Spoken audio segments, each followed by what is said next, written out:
ప్రభునందు ప్రియమైన సోదరి సహోదరులందరికీ ప్రభు నామాన్ని బట్టి మీ అందరికీ కూడా వందనాలు చెల్లిస్తున్నామండి. దేవుని మహాకృప చేత మరొకసారి మనమందరం కూడా దేవుని సన్నిధిలో కలుసుకొని దేవుని మాటలు వినటానికి ప్రభు మనకి ఇచ్చినటువంటి సమయాన్ని బట్టి దేవునికి ఎంతో వందనస్తులుగా ఉన్నాం. సమయంలో దేవుని వాక్యాన్ని మనం ధ్యానం చేసుకున్నాం, ప్రార్థన చేసుకున్నాం. ప్రేమ కలిగిన తండ్రి, సకల ఆశీర్వాదములకు కారణభూతుడవగు దేవా, అనంత జ్ఞానివైన తండ్రి యేసయ్యా, నీకు వందనాలు స్తోత్రాలు చెల్లిస్తున్నాం. గడిచిన కాలమంతా మమ్మలను కాపాడి నాయనా అయా క్షేమం గుంచినందుకు నీకు స్తోత్రాలు చెల్లిస్తున్నాం. మరొక అవకాశాన్ని నీ వర్తమానం అందించడానికి, నాకును నీ వర్తమానం వినటానికి సోదరి సహోదరులకును సహాయం చేస్తున్నందుకు నీకు స్తోత్రాలు నాయనా.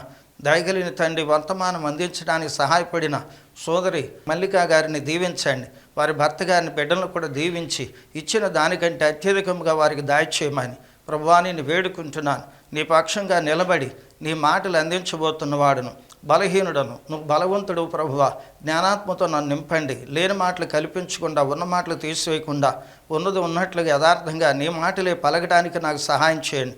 ఈ మాటలు వింటున్న ప్రతి ఒక్కరిని కూడా దీవించి ఆశీర్వదించుమని ప్రభువైన యేసుక్రీస్తు నామమున వేడుకొనుచున్నాను పరమ తండ్రి, ఆమేన్. ఆమేన్. ప్రభునందు ప్రియ సోదరి సహోదరులందరికీ ప్రభు నామమును బట్టి మీ అందరికీ కూడా శుభవందనాలు తెలియజేస్తూ ఉన్నాను. మీ అందరికీ కూడా క్రీస్తు నామములో ఆ యొక్క క్రిస్మస్ శుభాకాంక్షలు తెలియజేస్తూ ఉన్నాను. ఈ యొక్క క్రిస్మస్ దినాల్లో దేవుడు మీ ప్రతి అవసరాన్ని కూడా తీరుస్తాడని చెప్పి మీకు తెలియజేస్తూ ఉన్నాను. అలాగున మరి మీకు కలుగుతుంది. దేవునికి స్తోత్రం. హల్లెలూయా, హల్లెలూయా. సరే, దేవుని యొక్క వాక్యములో నుండి యెషయా గ్రంథము 9వ అధ్యాయము 6వ వచనములో యేసు ప్రభుకి 5 పేర్లు కలిగినటువంటి విషయాన్ని మనం చూస్తాం. ఈ 5 పేర్లలో 2 పేర్లను గురించి మీకు తెలియజేశాను. ఇక 3వ పేరు బలవంతుడైన దేవుడు. చూసారా, యేసుక్రీస్తు వారు ఎలాంటి వాడంటే బలవంతుడైన దేవుడు. యేసుక్రీస్తు వారికి కలిగినటువంటి 5 పేర్లలో ఏమండి 3వ పేరు మీ రాత్రి యొక్క సమయంలో మీకు తెలియజేస్తా ఉన్నాను. యేసుక్రీస్తు వారు బలవంతుడైన దేవుడు. ఎందుకు బలవంతుడైన దేవుడు? ఆయన ఏం చేశాడు? ఈ యొక్క సమయంలో మనం తెలుసుకోవాలి.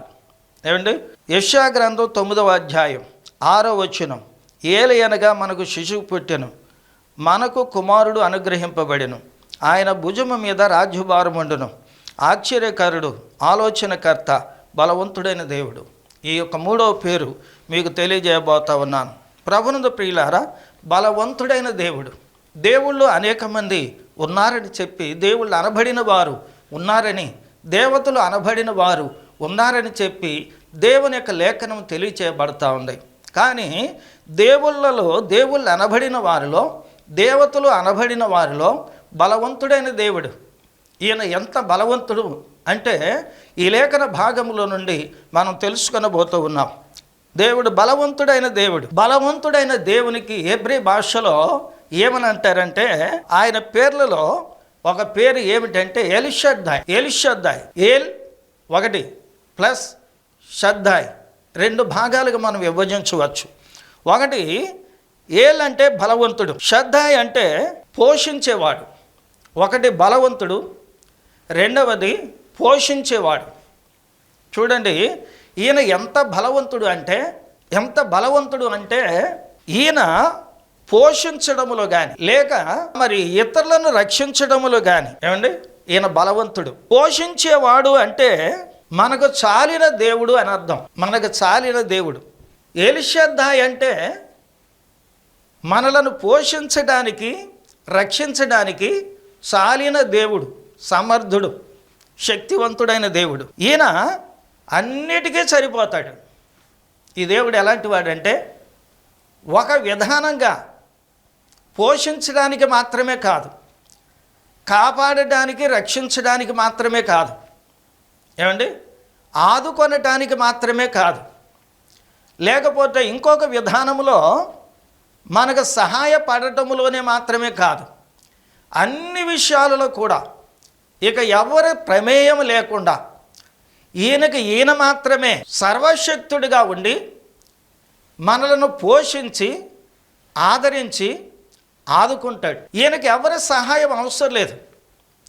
ఒక మనిషి సహాయం చెయ్యాలంటే వేరొకరు సహాయం చేయాలి. వాళ్ళు ఇవ్వనిది నేనేం చేయాలి అని అంటాడు. తల్లిదండ్రులను అడిగినా లేక ఒక అధికారిని అడిగినా వాళ్ళు చెయ్యనిది నేనేం చేస్తాను, వాళ్ళు ఇవ్వనిది నేనేం చేస్తాను, వాళ్ళు పెట్టనిదే నేనేం పెడతాను అని చెప్పి సరిపెట్టుకుంటారు.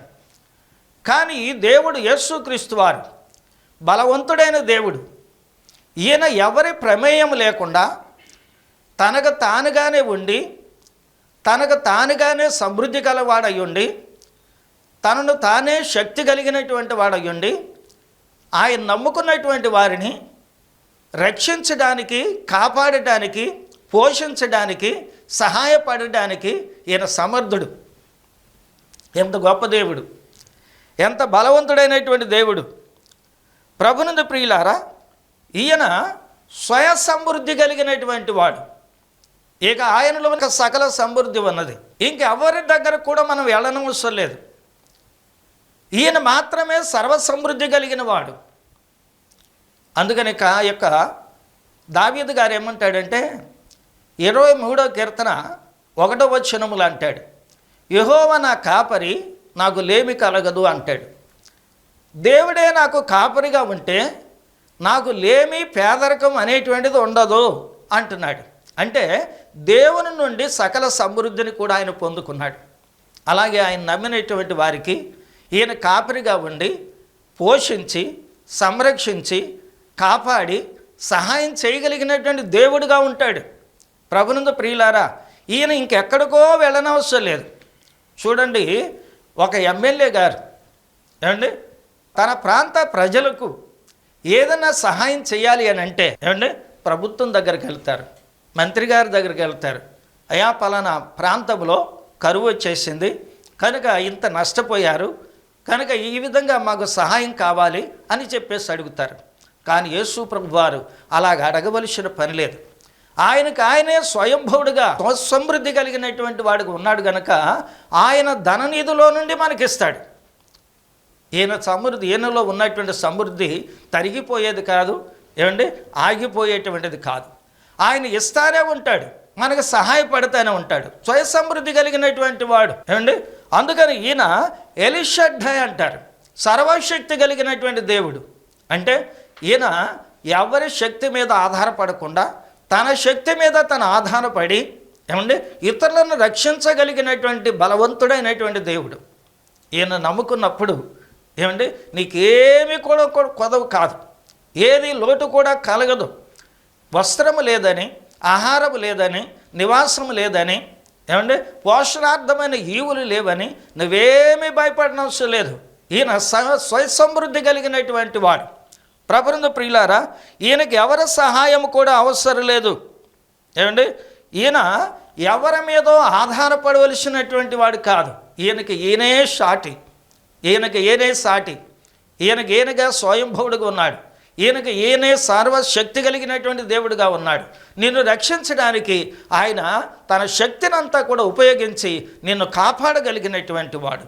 సోదరి సహోదరుడా, బలవంతుడైనటువంటి దేవుడు, బలవంతుడైనటువంటి దేవుడు. ఈయన బలాన్ని మనం ఒకసారి చూస్తాం. ఎక్కడ అంటే నిర్గమకాండము 13వ అధ్యాయములో అంటాడు.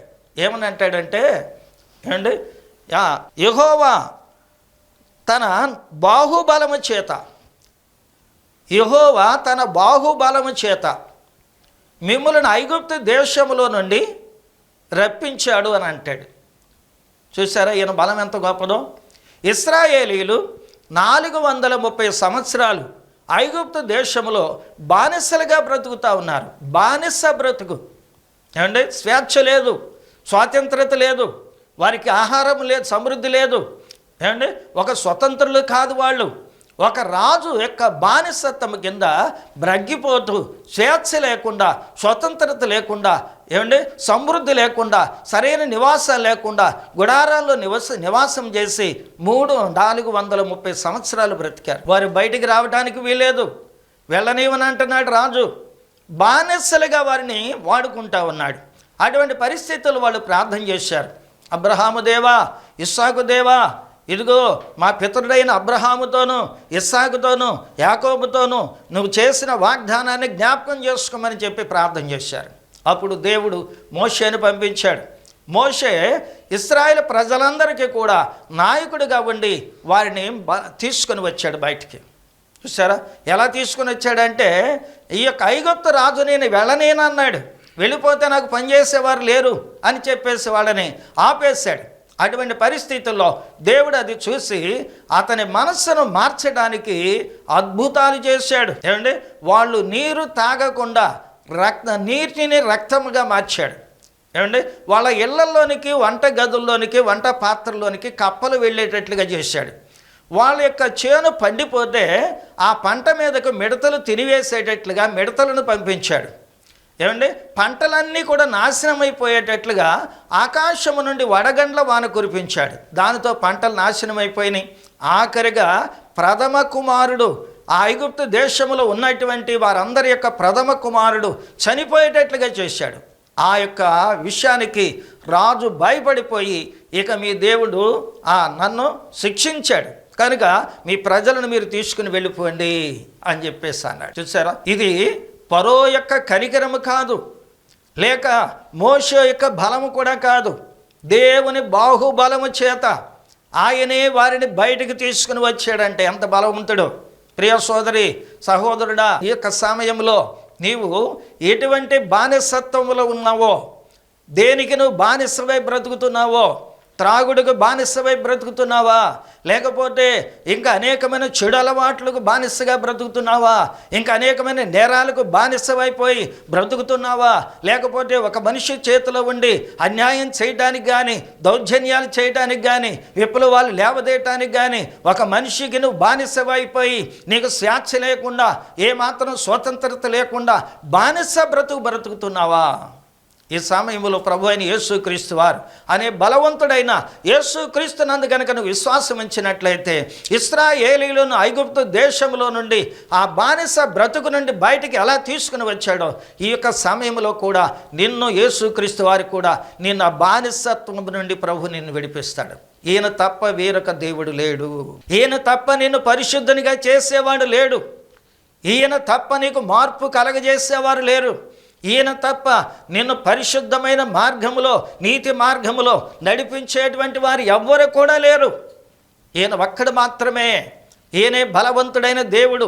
తన బాహుబలము చేత ఇశ్రాయేలీయులను ఐగుప్తు దేశంలో నుండి బయటికి తీసుకుని వచ్చినట్లుగా నిన్ను కూడా తన బలము చేత నేను పాపము మాన్పించి వేసి, ఏమంటే చెడు అలవాట్లు మాన్పించి వేసి, ఇంకా అనేకమైనటువంటి వ్యర్థమైనటువంటి ప్రవర్తన మాన్పించేసి, ఏమండి నీ కోపము నుండి, ఆగ్రహము నుండి, గర్వము నుండి, అహంకారము నుండి నిన్ను విడిపించి నిన్ను ఒక పరిశుద్ధునిగా, ఒక నూతన వ్యక్తిగా నేను సిద్ధపరిచి, ఏమండి సమాజంలో నీకు గౌరవాన్ని కలగజేస్తాడు.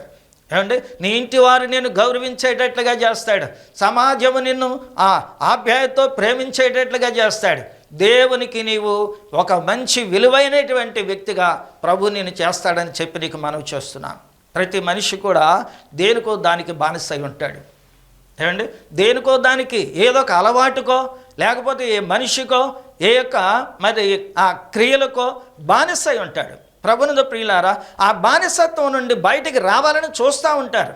అంటే అలవాట్లు మానివేయాలని, లోకానుసారంగా ఇక జీవించవద్దని, ఇక పాపం చేయకూడదని చెప్పి ఇలాంటి మంచి ఆలోచన కలిగి ఉంటారు. కానీ విడిపించేవారు లేక బాధపడుతూ ఉంటారు.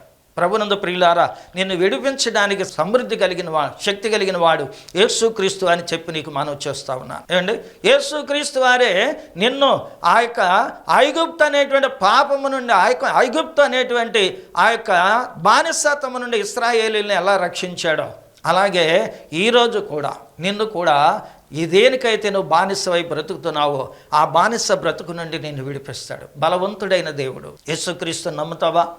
యేసుక్రీస్తు బలవంతుడైన దేవుడు అని నమ్ముతావా?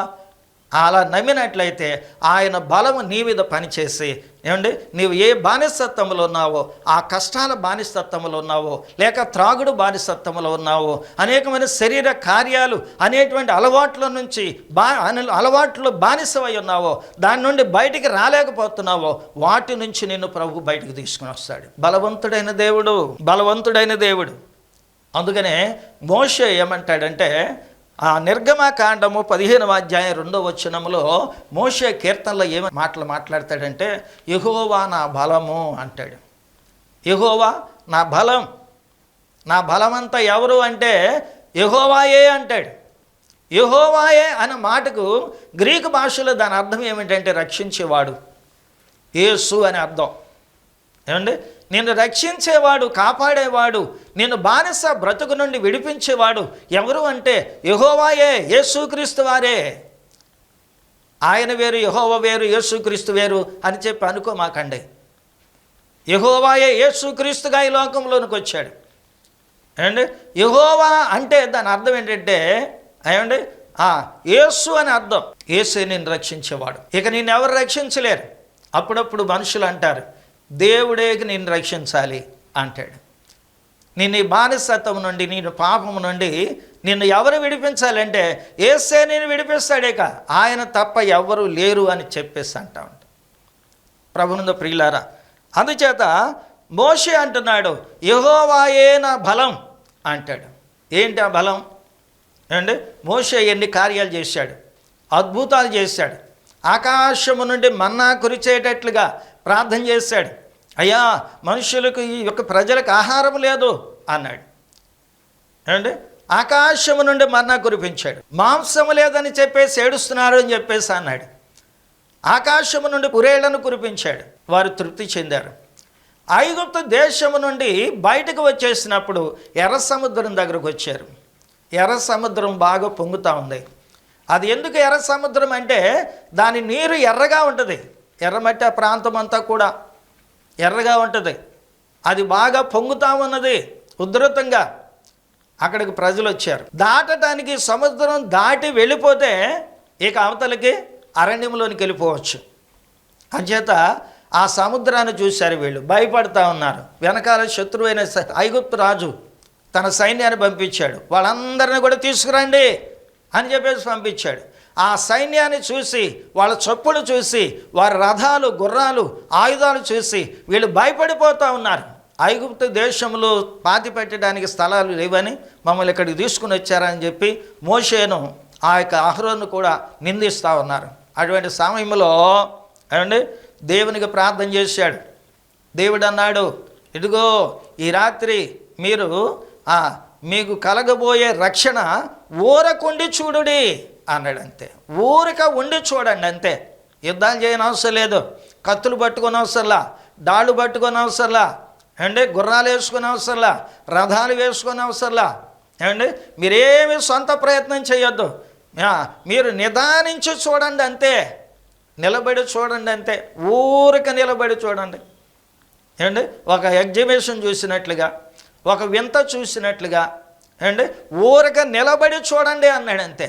ఆ రాత్రి అలాగే నిలబడి చూస్తూ ఉన్నారు వాళ్ళు. రాత్రి బలమైనటువంటి తూర్పు నుండి ఒక గాలి వచ్చిందంట. ఆ గాలి సముద్రములోనికి వెళ్ళి అడుగు భాగంలోనికి వెళ్ళి ఆ నీటిని 2 భాగములుగా చేసిందంట. మధ్యలో పెద్ద దారి ఏర్పడిపోయింది. ఇటువైపున అటువైపున నీరు నిలబడిపోయింది. ఐస్ గడ్డలాగా స్టక్ అయిపోయినాయి. మధ్యలో దారి ఏర్పడిపోయింది.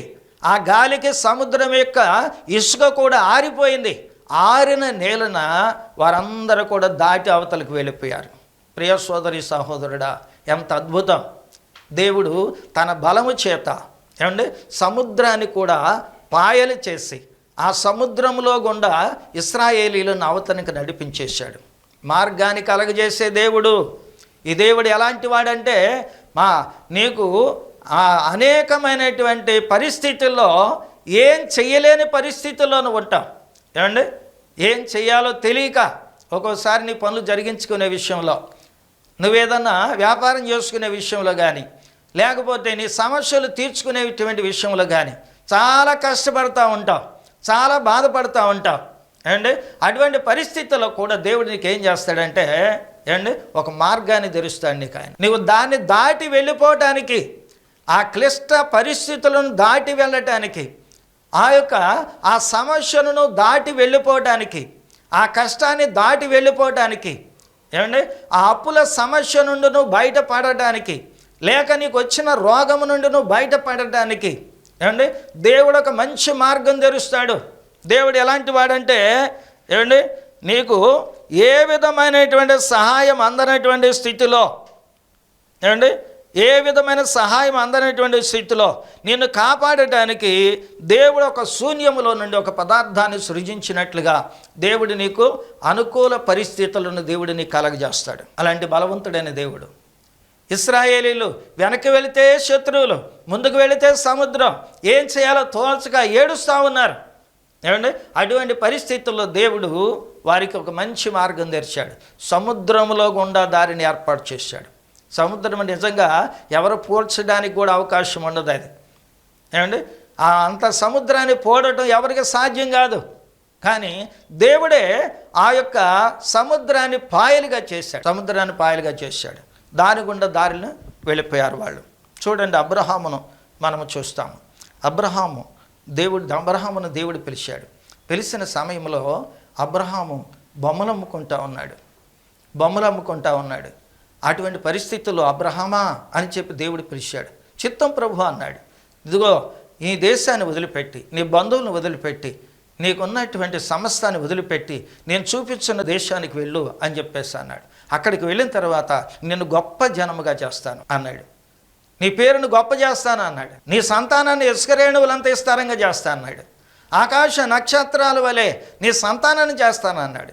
దేవుని మాట విని అబ్రహాం యువతలకు వచ్చేసాడు. ఏమండి అది ఎవరి బలం? దేవుని బలం. అబ్రహాము యొక్క బలం కాదు. మోషే కూడా ఆయన సముద్రాన్ని చేల్చలేదు, ఆకాశము నుండి మన్నాయను కురిపించలేదు. దేవుడే ఆ బలమైన కార్యాలు చేశాడు. ఆకాశము నుండి ఆహారం దిగి వచ్చేటట్లు, అండి ఇంకా బండ నుండి నీరు ప్రవహించేటట్లు దేవుడు చేశాడు. అందుకని ఇవన్నీ కూడా పురస్కరించుకొని ఆయన ఏం మాట్లాడుతున్నాడంటే, యెహోవా నా బలం అంటాడు. కొంతమంది ఏమంటారండి, ఏదన్నా చేసినప్పుడు నేను చేశాను, నా వలన ఇలాగున్నావు, నా వలనే బతుకుతున్నావు, నేను లేకపోతే నువ్వు లేవు అని చెప్పేసి విమర్శించి మాట్లాడుతూ ఉంటారు. నేనే గొప్ప అన్నట్టుగా మాట్లాడతారు. చాలా తప్పండి సోదరి సహోదరుడా. నీ బలము కాదు, నీ బలము చేత, నీ జ్ఞానం చేత, నీ శక్తి చేత, నీ ధనం చేత నిన్ను ఏ విధంగా రక్షించుకోలేవు. దేవుడే నీకు బలమై ఉన్నాడు. అందుచేత ఆయన బలం కనుక నీకు తోడుగా ఉంటే నువ్వు ఏదన్నా చేయగలవు. అందుకని ఆయన బలం మీద ఆధారపడండి. బలవంతుడైన యేసుక్రీస్తుని ఆశ్రయించండి, ఆయన్ని నమ్ముకోండి, ఆయన్ని ఆశ్రయించండి. ఏమండి అలాగే అబ్రహామును కూడా ఎలా చేశాడంటే, ఏమండి అబ్రహామును బొమ్మ నమ్ముకునేటువంటి వాడిని నూతన నడక అతనికి నేర్పించాడు. పేదవాడైనటువంటి ఆయన ధనవంతుడిగా చేశాడు. ఆయన పేరును మార్చాడు. అబ్రాము అనేటువంటి పేరును తీసివేసి అబ్రహాముగా చేశాడు. అనేక మంది జనులకు తండ్రిగా చేశాడు. ఏమండి ఎంత గొప్పవాడయ్యాడు అబ్రహాం గారు. బొమ్మలు అమ్ముకునేటువంటి వాడిని ఏమండి పరిశుద్ధునిగా చేశాడు. దేవునితో నడిచేటువంటి వాడిగా చేశాడు. ఏమండి బలమైనటువంటి వాడిగా చేశాడు. ధనవంతుడిగా చేశాడు. పేరు గొప్పదిగా చేశాడు. అలాగే సోదరి సహోదరుడా, యేసుక్రీస్తు వారు ఎంత బలవంతుడు అంటే, ఎంతటి పాపినైనా మార్చగలిగిన దేవుడు, ఎంత దారిద్రుడైనా ఏమంటే ధనవంతుడిగా చేయగలిగిన దేవుడు, ఎంత నిర్మానుష్యమైపోయిన వ్యక్తిని కూడా ఒక ప్రయోజనకరమైన వ్యక్తిగా మార్చగలిగిన బలవంతుడైన దేవుడేనా. ఈ బలవంతుడైన దేవుణ్ణి నువ్వు ఆశ్రయించినట్లయితే ఏమండి ఆయన బలము చేత నిన్ను ప్రయోజకునిగా చేస్తాడు, బలమైన వానిగా చేస్తాడు, ధనవంతుడిగా చేస్తాడు, నీతిమంతుడిగా చేస్తాడు, పరిశుద్ధుడిగా చేస్తాడు, పవిత్రుడిగా చేస్తాడు, యథార్థవంతుడిగా చేస్తాడు. పనికి రానటువంటి నిన్ను పనికొచ్చే వ్యక్తిగా, ప్రయోజనకరమైన వ్యక్తిగా చేస్తాడని చెప్పి నీకు మనవి చేస్తున్నాను. అందుచేత ఈయన బలవంతుడైన దేవుడు. ఈ బలవంతుడైన దేవుని నీవు ఆశ్రయించి ఏమండి నీ యొక్క ప్రతి బలహీనత నుండి కూడా నువ్వు విడుదల పొందాలని నీకు మనవి చేస్తున్నాను. అందుకే బలవంతుడైన దేవుడు నిన్ను రక్షించడానికి, బలహీనుడైనటువంటి నిన్ను రక్షించడానికి బలవంతుడైన దేవుడు శరీరధారిగా ఈ లోకములో నీ కొరకు ఆయన జన్మించాడని చెప్పి నీకు తెలియజేస్తున్నాను. ఆయన నీ కొరకు వచ్చాడు, నిన్ను విడిపించడానికి, రక్షించడానికి. అందుచేత ఈ బలవంతుడైన దేవుని నమ్మి విశ్వసించి ఆయనకు నువ్వు దాసుడు కావాలని, ఆయన యందు విశ్వాసం ఉంచి ఆయన కుమారుడిగా నువ్వు గుర్తించబడాలని ప్రభు పేరిట నీకు మనవి చేస్తున్నాను. దేవుడు తన వాక్యం మన వినికిడిలో దీవించి ఆశీర్వదించునుగాక. ఆమేన్. ప్రార్థన చేసుకుందాం. ప్రేమ కలిగిన తండ్రి, సకల ఆశీర్వాదములు కారణభూతుడు అయిన దేవా, యేసయ్య నీకు వందనాలు, స్తోత్రాలు చెల్లిస్తున్నాం. నైనా ఈ యొక్క సమయములో ప్రభువా, నీ వర్తమానము విన్నటువంటి మా సోదరి సహోదరులు ఎంతోమంది బలహీనులు ఉన్నారు నాయన. అయ్యా తండ్రి నీకు వందనాలు. ఆత్మీయంగా బలహీనులుగా ఉన్నారు అయ్యా. అనేకమైన ఆస్తులు లేక, ధనము లేక, ఆహారం లేక పేదవారిగా ఉన్నారు నాయన. అనేకమైన వ్యాధులతో, రోగాలతో బాధపడుతూ ఇంటి దగ్గర ఉన్నారు ప్రభువా. ఎంతోమంది హాస్పిటల్లో బాధపడుతున్నారు ప్రభువా. వారందరికీ సహాయం చేయండి, వారందరినీ రక్షించండి, వారందరినీ స్వస్థతపరచండి, వారందరికీ మేలు కలిగచేయండి ప్రభువా. అయ్యా ఎంతోమంది లేమి కలిగిన వారు ఉన్నారు, వారందరికీ కూడా సకల సమృద్ధి వారికి అనుగ్రహించమని వేడుకుంటున్నాం ప్రభువా. దయ చూపించు నాయన. దయగలిగిన తండ్రి ఎంతోమంది ప్రభువా అయ్యా సోదరి సహోదరులు నేరాలకు పాల్పడిపోయి ప్రభువా అయా జీవనోపాధి కొరకు నాయన వారిని వారు బ్రతికించుకొనడానికి ప్రభువా ఆకలి కొరకు నేరాలు చేస్తున్నారు నాయన. ఎంతోమంది దొంగలు, నరహంతకులు, నేరస్తులు ప్రభువా, అనేక మంది ప్రభువా అయా శరీర కార్యాలకు లోబడిపోయి ప్రభువా ఎన్నో నిందలు, బాధలు పడుతున్నారయ్యా, జైలు శిక్షలు అనుభవిస్తున్నారు ప్రభువా. వారందరినీ కూడా దయతో క్షమించి నీ కృపను బట్టి వారిని కూడా జ్ఞాపకం చేసుకొని వారి వారి బలహీనతల్లో నుండి, వారి పాప జీవితం నుండి వారిని విడిపించి రక్షించమని నేను వేడుకుంటున్నాను ప్రభువా. దీవించిన ఆయన ఈ సమయంలో తండ్రి వర్తమానం అందించడానికి ప్రభువా సహాయపడిన సోదరి ప్రభువా మల్లిక గారిని, వారి యొక్క భర్త గారిని, వారి బిడ్డలను కూడా, కుటుంబ సభ్యులను కూడా మీరు దీవించండి. అబ్రహామును దీవించిన దేవుడు ఈ కుమార్తెను కూడా మీరు దీవించగలరు ప్రభువా. ఆశీర్వదించిన ఆయన ఇచ్చిన దానికంటే అత్యధికంగా బిడ్డకు దయచేయండి. దయగలిగిన తండ్రి వారి యొక్క నాయన, దయగలిగిన తండ్రి వారి భర్త గారిని, వారిని కూడా దీవించండి. నీ సమాధానం నీ బిడ్డలతో ఉంచండి. ఆధ్యాత్మికంగా బిడ్డలు ఎదిగించి నీ సన్నిధికి నడిపించిన ఆయన సహాయం చేయండి ప్రభువా. దయగలిగిన తండ్రి ఇచ్చిన దానికంటే అత్యధికమైన ఈవులు వారికి సమృద్ధిగా దాయిచేసి సహాయం చేయండి. వారి ఉద్యోగ స్థాయిని కూడా ఎదిగించి ఫలింపచేయమని ప్రభువైన యేసు క్రీస్తు నామమున వేడుకొనుచున్నాను పరమ తండ్రి. ఆమేన్. ప్రభునందు ప్రియ సోదరి సహోదరులారా, ప్రభు నామమును బట్టి మీ అందరికీ కూడా వందనాలు చెల్లిస్తున్నాను. మీరందరూ కూడా దేవుని యొక్క వాక్యాన్ని వింటున్నారు, ఫోన్ చేస్తూ ఉన్నారు, మీ పరిస్థితులు కూడా చెప్తా ఉన్నారు. మీ కొరకు నేను ప్రార్థన చేస్తున్నాను. దేవుడు మీకు సహాయం చేస్తాడు. ఎప్పుడు కూడా నిరీక్షణ కలవారమై ఉండాలి. విసుగుదల చెందమాకండి, బాధపడమాకండి, తొలగిపోమాకండి. ప్రభువులో నమ్మకంగా ఉండండి. ప్రభు మీకు తప్పకుండా ఆయన మీకు ఏదో ఒక సమయంలో మీకు సహాయం చేస్తాడని మీకు మనవి చేస్తున్నాను. సోదరి మల్లిక గారికి, మరి వారి భర్త గారికి నా హృదయపూర్వకమైన వందనాలు చెల్లిస్తున్నాను. అమ్మా మీ కొరకు అనుదినం కూడా ప్రార్థన చేస్తున్నాను. దేవుడు మీకు అన్ని విధాల సహాయం చేస్తాడని మీకు మనవి చేస్తున్నాను. దేవుడు మిమ్మల్ని దీవించునుగాక. ఆమేన్. తండ్రి అయిన దేవుని ప్రేమ, కుమారుడైన క్రీస్తు కృప, పరిశుద్ధాత్మ యొక్క సమాధానం, సన్నిధి, సహవాసం ఇప్పుడు ఎల్లప్పుడూ ప్రభువు రాక పర్యంతం మనందరికీ ఈ యొక్క వర్తమానం అందించడానికి సహకరించిన సోదరి మల్లిక గారికి, వారి కుటుంబానికి సర్వదా తోడై ఉండి కాపాడి నడిపించునుగాక. ఆమేన్. మీ అందరికీ వందనాలండి. Thank you.